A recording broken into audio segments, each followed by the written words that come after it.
And we are live, at least that's what we're told here. So good evening, good afternoon, good morning. And here we are. Here we are. Hi, Noah. This is humanity's team. This is the world. This is God. And I'm Noah here with you. And we have Karen Gordon sharing the space. Hi. Let's just said hello. And I'd like to just start our time together. This is what we call an Accelebration call because we are accelerating our celebration. We're accelerating our evolution, our consciousness, just by being here together, whatever time it may be, because it is now. Whatever time that now is experienced, it is now. So I'd like to just open this space with a short prayer in the Hebrew language that, of course, I'll translate. It'll be a rough translation, but the prayer, one prayer. Baruch atah Yahweh Eloheinu melech haolam asher kiddushanu b'mitzvotayu. And so this roughly translated is, blessed are you, Yahweh, our God, King, ruler, president of the eternal infinite universe, who has enjoined us, who has made us holy through her enjoinments, through your commandments, through your merging with ourself. So this call, we will continue our opening inspiration with another reading from the book of Acts, or at least a story that can be traced back to the book of Acts, and then we'll bring in a couple of lines from it. But I would like to share this story because it wants to be shared here. And essentially, it begins with Peter. And by the way, Peter comes from Petros, which means rock in Greek, and hence Peter was Simon, but he was called Peter because Petros means, or Kephas means rock, and it is upon this rock that I build my church. So Peter was out one day in the housetop, went out to pray, and he became hungry. He was praying and meditating, and he became hungry, and he fell into this meditative trance. And he saw a vision in this trance. The sky opened up, and a sheet was lowered onto the earth. Four corners of the sheet, the four corners of the earth, were lowered, and on top of this sheet were all sorts of animals and creatures. Now, it is certainly worth noting that in Hebrew culture at this time, particularly, this notion of clean and unclean food is fully relevant. So there were certain animals that were known as being clean. People may be familiar with this today as kosher, and others that were unclean to eat. And so in this vision, there were a bunch of what Peter would have labeled as unclean animals. And the voice of God said to him, Peter, eat. And Peter's response initially was, I would never do such a thing. I've never eaten an unclean animal. And so the voice that replied was, what God has cleansed, no longer consider unholy. And this sort of voice came to him one more time. Now, after this, the sheet was lifted up and he was brought out of this trance. And at this time, he was told to go downstairs. The voice, this intuition told him, go downstairs. There are people waiting for you. So he went downstairs. He was on the rooftop. It was just, that's kind of the balcony, so to speak. Came in from the balcony, and there were people waiting for him, what he would call Gentiles or non-Jews. And they asked him, and he already knew what was going to happen, but they asked him to come back to their master. They served a centurion, a highly ranked official, Gentile, non-Jew, who sent for Peter. And so Peter, it's also worth noting that at this time, Jews, it was frowned upon to, or actually forbidden to associate with non-Jews, with Gentiles, particularly to go into their households, to go into a different land and go in, because the Jews just had this understanding that the Jews were the chosen people of God, and you should stick to the people who are chosen of God. But Peter had just been told, what God has cleansed, no longer consider unholy. And so this is just a direct communication to him to maybe put aside these preconceptions about what is holy and what is not.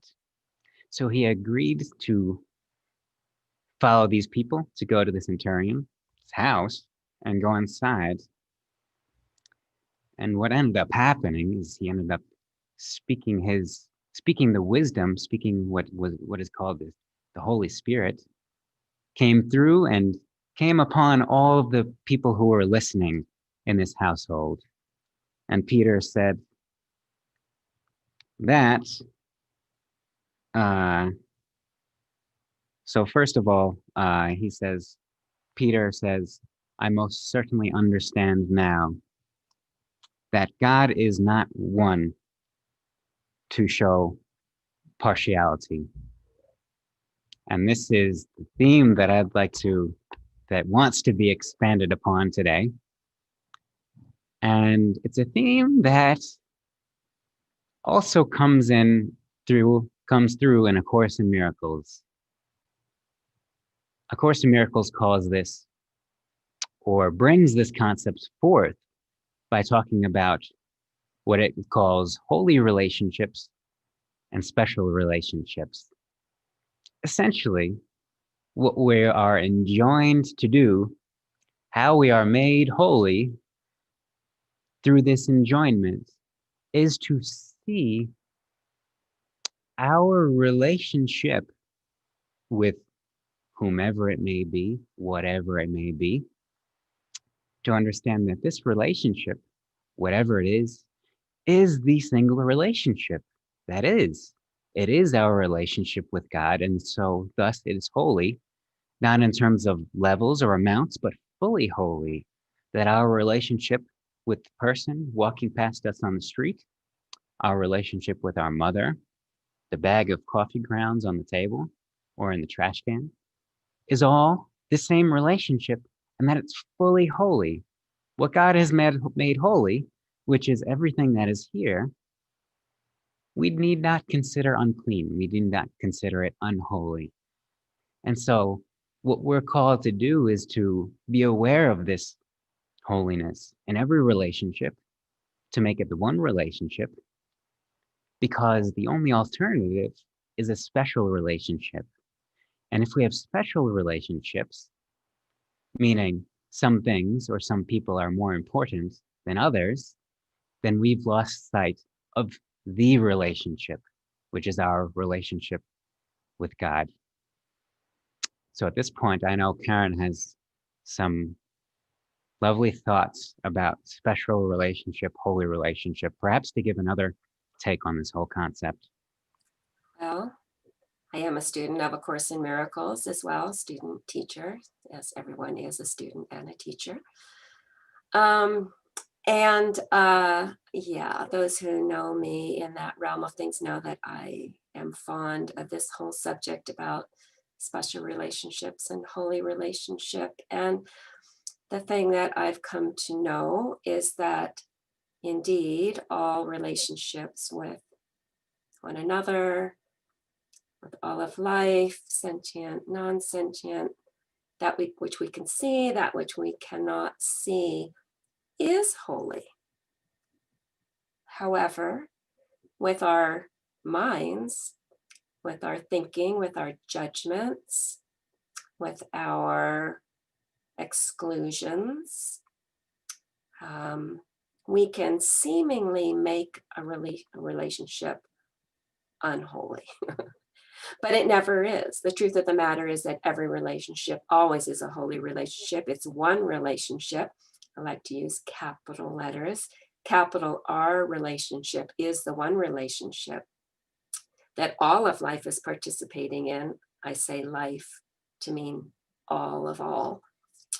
And again, the only way it becomes or seems to become any less than that is through our own thinking, judgments, analysis, that there is something less than holy about the relationship that we're in, or in viewing somebody else's relationship and judging, deeming that to be unholy.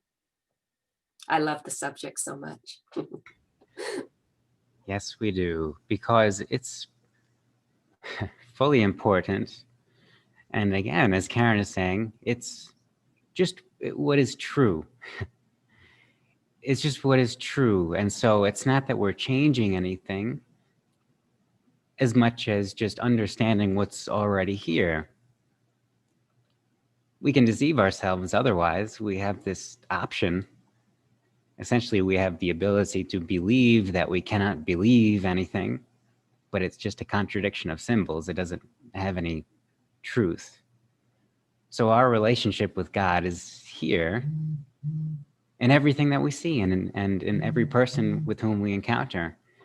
And so if something comes our way, if somebody comes our way, we're just called to be fully present and to listen and to speak in this communication that it was with a capital C. Because it need not be, this typical, I'd say, perhaps misunderstanding or misconception about these biblical moments when God calls out to Abraham and says to pick up and leave your home city and go to a new land that you've never seen, even though you're 70 years old or 72, to just pick up and leave everything. It's presented in a way where it's seen like it's almost inaccessible, where God is booming from the skies and saying, Abraham, do this. But almost certainly, Abraham just felt into this calling. God is telling me to do this, so I have to do this. And so God told him to do it. It may not be a voice that's speaking to us in English from the sky, but it's in everything that we see. And it's in every person with whom we speak and listen to. And it's in every step that we take and everything that we touch. This is God telling us to do whatever it is that we're told to do. This is our relationship. This is what God has cleansed. And so this is our relationship. And the more that we can put everything on equal ground, where we can tell everybody, I love you. We can tell everything that this is perfect. Every circumstance is perfect. The more we're tapping into, as what Karen has said, is already here. We're not changing anything. We're not as much as allowing ourselves to see the reality of what is here, what has always been here, and what always will be here. Yeah, and if we determine any relationship with anything or any situation even as not holy, as we're speaking about that today, I believe that it's the rare individual who doesn't feel that within themselves some degree of discomfort. There may be a few people who thrive on that kind of, I would call it maybe hostility or exclusiveness. But I think for most of us, if we're in a situation or we're with a person, any kind of relationship, and we're deeming it to be uncomfortable or off or wrong or unholy, we know it.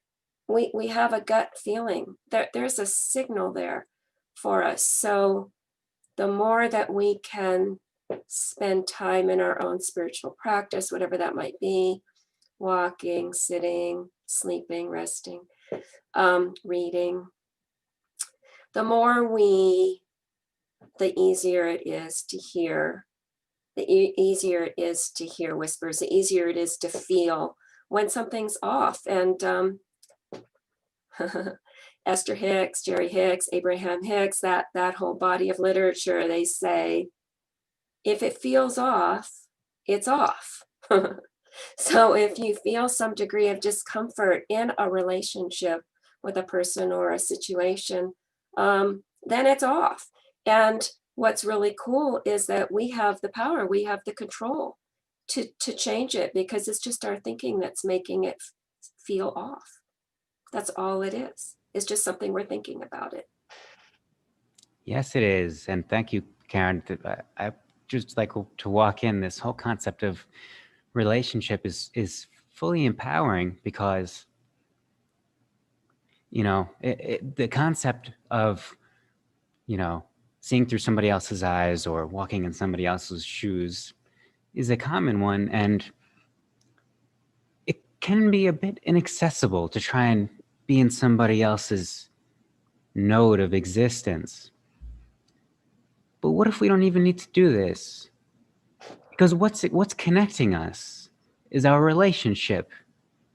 So maybe I don't have to tap into somebody else's perspective as much as feel into the relationship that is connected to me right here. I'm connected with the relationship with my mother, and so I can feel into the relationship to feel what the state of the relationship is, which is the only thing that's real between us. So we don't have to imagine in order to get a sense for the glue that's between us, between all of us, anything, the coffee, as much as just feel into the relationship that is here. And so, Yeah, and we can do that in the moment. We can do that in the presence of someone or something, and we can do it when we're not in the physical presence. Like right now, what I'm doing? I'm feeling into the relationship with Garth, who's here with us behind the scenes. yes, we are. And I wish we could share the avatar image of Garth is in a beautiful rocking chair on what looks to be a glorious summer's day in Oregon. Yeah. So clearly, all of this relationship, it's typically, the fullest relationship is one we can say of love, and just as God can sometimes carry unwarranted baggage as a word, so too can love in many ways. Love all too often can be exclusive, limited to particular people or circumstances, or even particular actions that particular people do, And so all of those things are exclusive love. It's not the capital L love. That is the love that we can have for every single person and every single thing, because it's here, and it's because God has willed it to be here. And so it is love. It is love. And just a sneak preview. I know most of us here are familiar with Neil Donald Walsh, and he just published a book recently about this whole concept of essentially thinking about God as the feeling of love, the unconditional love for all that is. And he will likely be coming on here soon to do a massive multi-hour program live with all of us. So stay tuned on this. Now, just to share how humanity's team is beyond this. I know we all love to be here and to share this inspiration on these calls. I love this. And I'm fairly certain, I know Karen does too, and Garth does too, to be here. And everyone that is here, just not on this call or not on the screen, on humanity's team and the organization, and spectators or participants, love this. but this is like, this is one acceleration. Now, what about the times between the acceleration? Humanity's team is offering many things. One of which is this community on which this is aired, this humanities team. Another is this catalog of content. Now, I would just like to illustrate how simple this is. Let's say we're on this relationship, love. I want to see what catalog says about love. And so we can search here using Karen's favorite tool, love.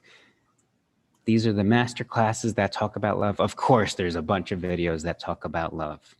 And so I can click on a module, and this is a module for a master class featuring Michael, that I can just come here and watch.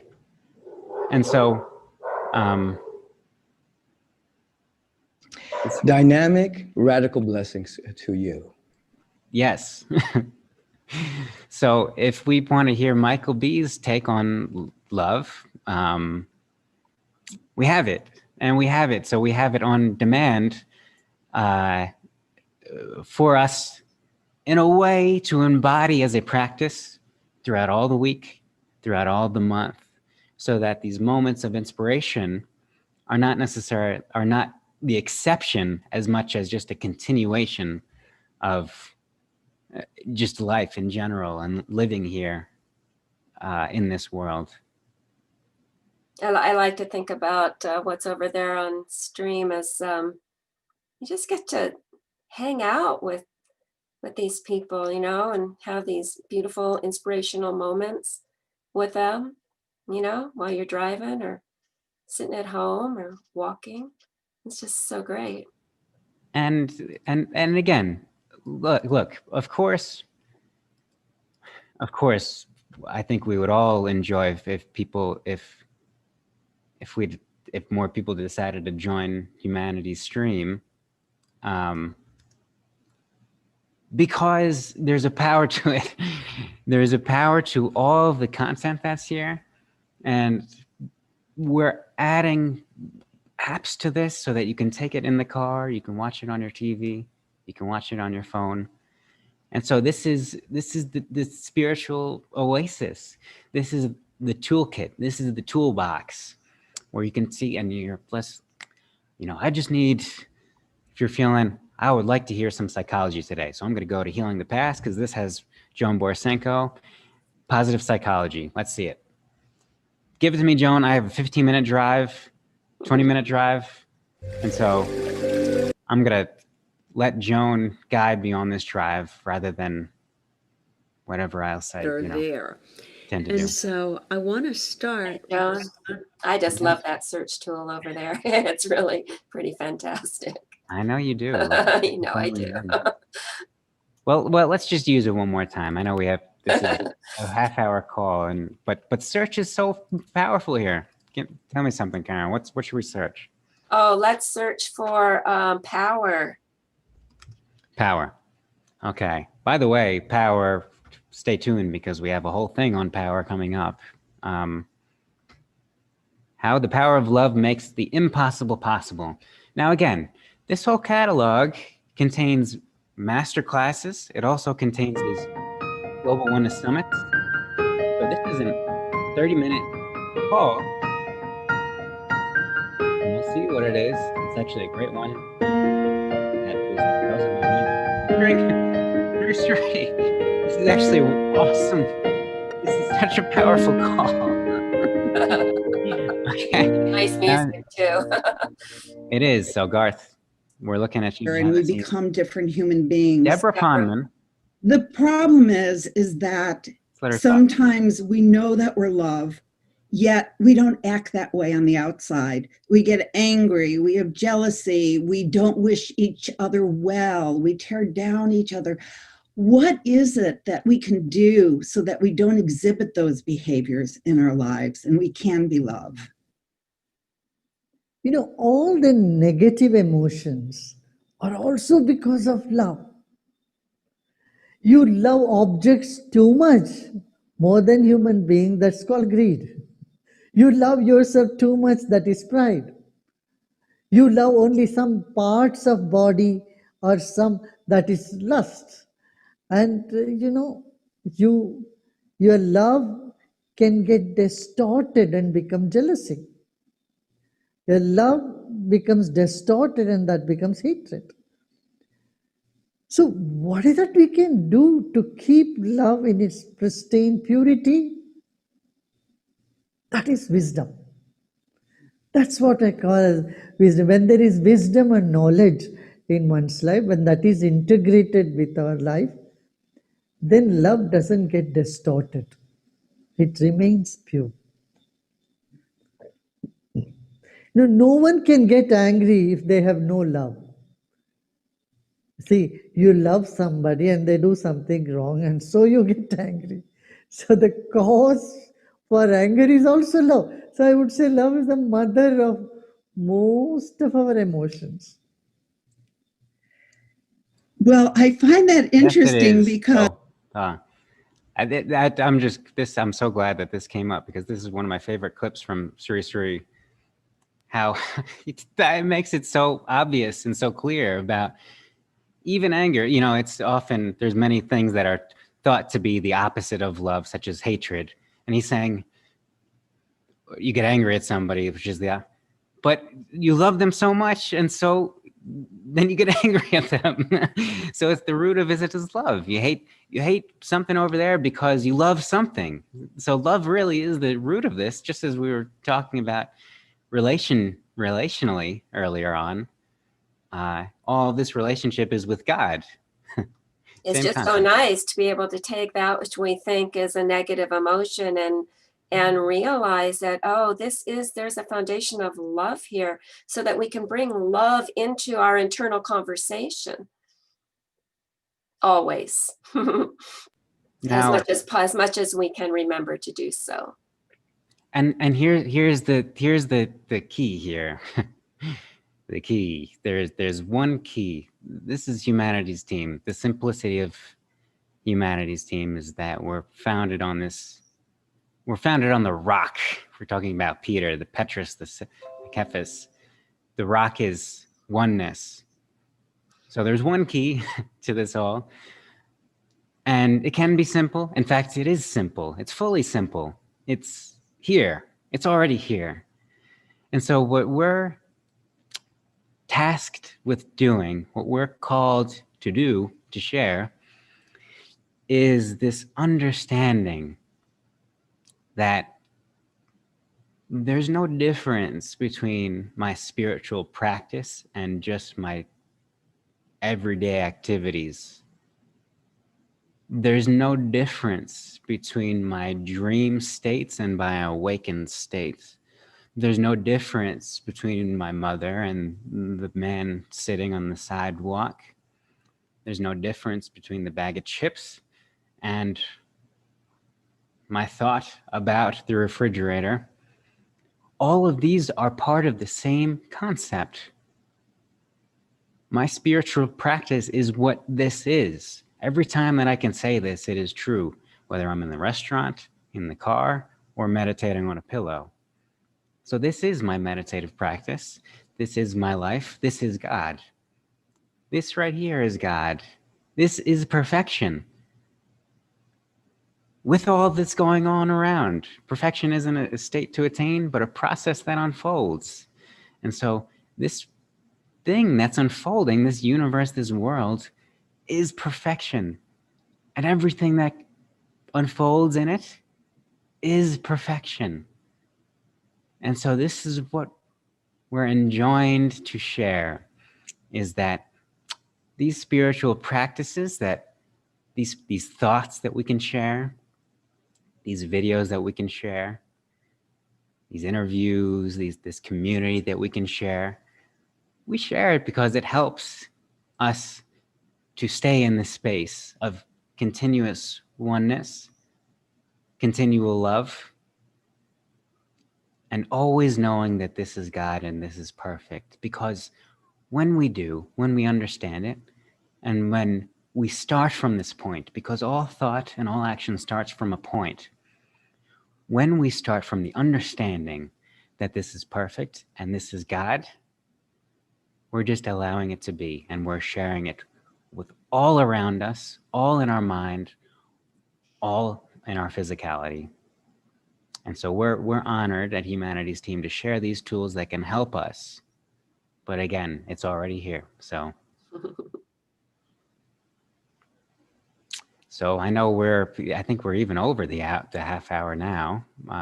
So Karen, any closing thoughts for us? Any closing whispers or sounds of spirit? Sure. Just as Ravi Shankar just shared with us, with a chuckle, mother, or love rather, is the mother of all emotion. You know, we can think about love being the mother and the father of all, every little bit of it.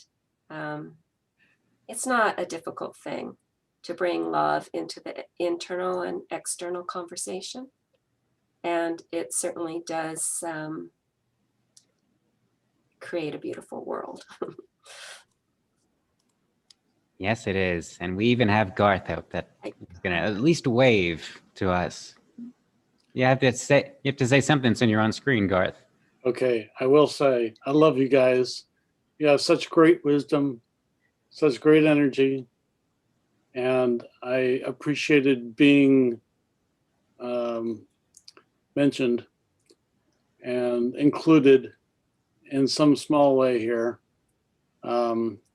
I plan on editing myself out of this. I'm wondering where we want to put this. I can't remember. Is it just on the community YouTube? Yeah. Yeah. Okay. Yeah, we'll put it there.